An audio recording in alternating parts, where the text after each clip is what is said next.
tinig ng Panginoon sa loob ng aking ako.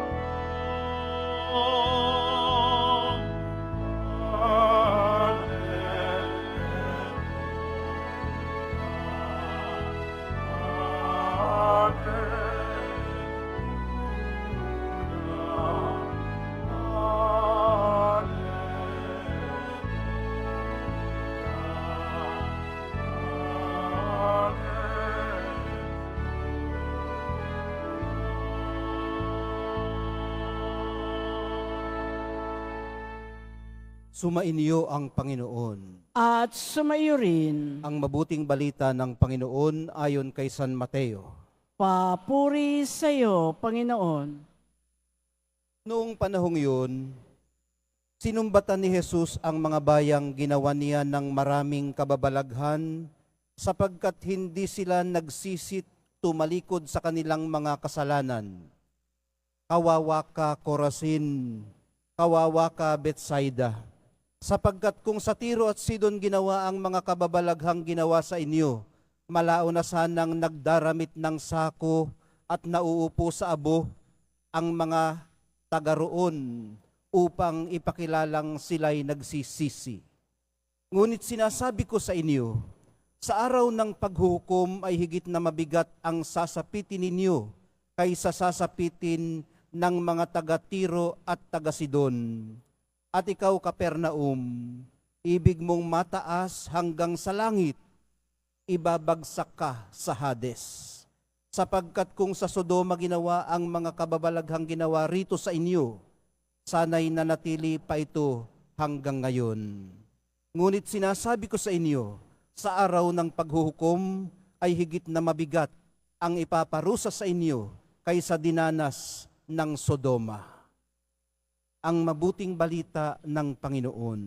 Pinupuri ka namin, Panginoong Heso Kristo. Magsiupo muna po ang lahat. Magandang hapon po sa inyong lahat. Napakahalaga po palang manatiling nananalig sa Diyos. Ayon sa unang pagbasa, kapahamakan ang kasunod ng hindi pananalig sa Diyos. Kawawa, ayon naman sa Ebanghelyo. Kawawa ka, Corazin, kawawa ka, Bethsaida, pati na ang Kapernaum. Mas masahol pa pala sila kaysa sa Sodom at Gomora. Higit daw na mabigat ang ipaparusa sa Corazin, sa Bethsaida, at sa Kapernaum kaysa sa Sodom at Gomora. Ang problema po kasi nila ay hindi naman kapalpakan, kundi ang kawalan ng pagkilala sa kanilang kapalpakang maniwala. Yun po kasing kawalan ng pagkilala sa kakulangan ng paniniwala sa Diyos ay tuluyang pagbabaliwala sa Diyos. Hindi ko po alam kung ano ang pagkarinig ninyo sa sinabi ni Jesus.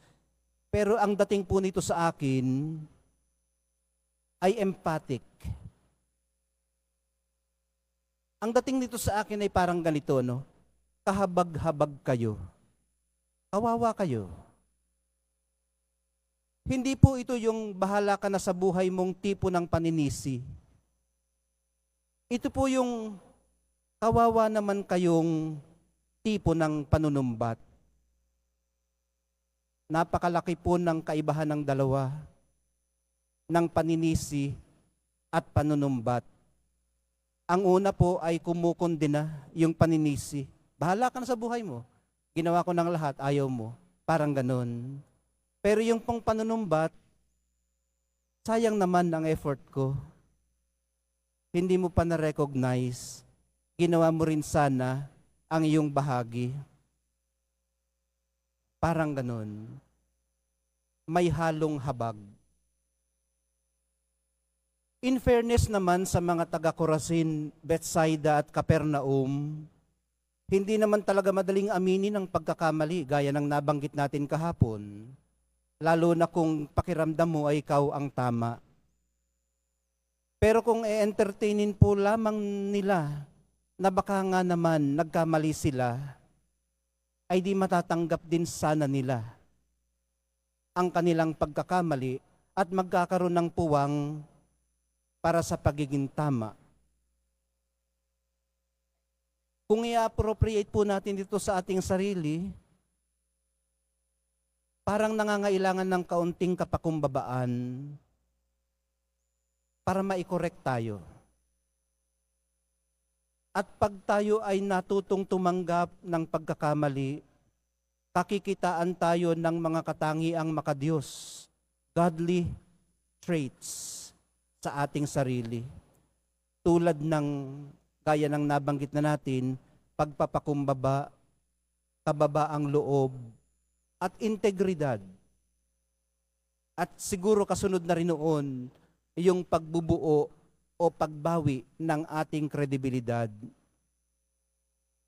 May kakayahan po kasi ang mga katangiang ito na hubugin ang ating pag-uugali at ibalik ang maayos nating samahan.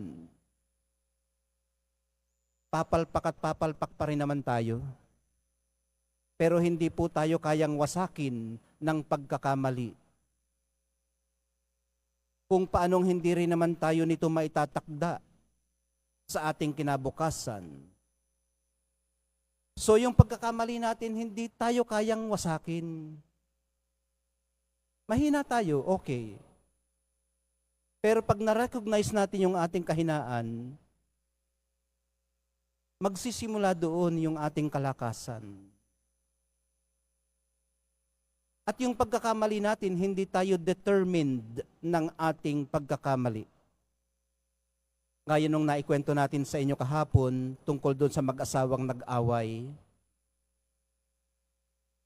Alam niyo ang sisira sa atin, hindi yung pagkakamali. Ang sisira sa atin ay ang hindi natin pagtanggap sa ating pagkakamali. Minamahal kong mga kapatid, sino-sino po kaya ang mga ghosted na sa ating buhay dahil sa hindi natin matanggap na pagkakamali? Ano po kaya ang napakalaki nating pagkakamali sa isa't isa na sukat humantong sa pinakamalupit na pwede nating ipataw sa isa't isa? Ang indifference. Sa misang ito, mga kapatid, mabuti siguro kung masuri natin ang ating konsyensya. Ano yung mga kailangan nating lunukin? Ano yung mga kailangan nating aminin at tanggapin sa ating sarili? Kasi may mga mas mahalaga pa po kaysa sa pagiging tama, lagi. At sa pagsisigurado na alam ng iba na ikaw ay tama. Kung minsan, maigi pang mag-cut ng corners. Alam niyo yung mag-cut ng corners? Nakikita ko ito lagi dito sa atin, sa Maynila, at doon sa amin sa Cavite. Pag merong gasolinahan sa isang kanto, yung mga sasakyan, hindi na tumutuloy doon sa mismong kanto. Lumilihis na sila, dumadaan sila sa gasolinahan, papunta doon sa pupuntahan nila, ano? Kinakat nila ang corner. Mali yun, ano? Pero kung minsan, mas maigi pang gawin iyon kaysa sa palaging panatilihing sharp ang corner. Sa ating sarili, ang pinakamatatalas nating corner yung ating mga siko, ano? Sa paglalakbay natin, kahit dyan sa pakikipagsiksikan ninyo bago kayo makapasok, minsan, kailangang magparaya. Baka may nagmamadali, gustong makapasok agad. Kaysa naman balyahin mo. Baka bumagsak pa, ay mahina. Diba? Matilos kasi ang siko natin, matulis ang siko natin. At sa kagustuhan nating marating yung ating gustong puntahan, nakikipagbalyahan tayo. Mas matilos ang siko mo, mas malaki ang chances mo na makarating sa iyong pupuntahan. Pero mas marami ang chances mo din na makapangbalya ng kapwa-tao. Sa misang ito mga kapatid, nawa ay maturuan tayo ng ating mahal na poong Jesus Nazareno na sa halip na mang-intimidate ng kapwa, ay maawa sana, umunawa. At kung kinakailangan na pumasok sa isang kompromisong hindi naman mapapasakripisyo ang sarili mong mga pagpapahalaga at prinsipyo, kaunting pagbibigay, kaunting isod lang, kaunting pasensya. At yung awang yun, kahit mai-express natin yun sa paraang panunumbat, ay okay lang.